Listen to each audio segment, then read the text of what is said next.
Қайырлы күн, құрметті тыңдармандар.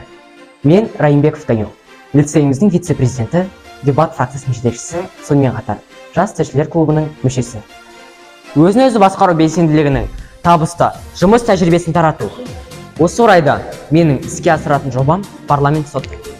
Бұл жобаның басты мақсаты мектеп ішіндегі құқық бұзушылықтар мен тәртіп бұзушылықтардың алдын алу, буллингті болдырмау, сонымен қатар оқушыларды оқу сауаттылыққа итермелеу.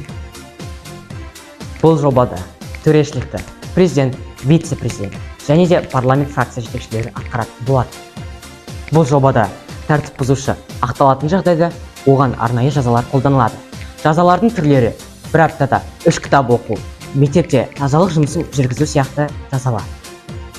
Мен оқушылардың мектеп қабырғасында тек қана білім алып қана қоймай, әрі үздіксіз дамуын қолдаймын. Мен дарынды жастарға сенемін.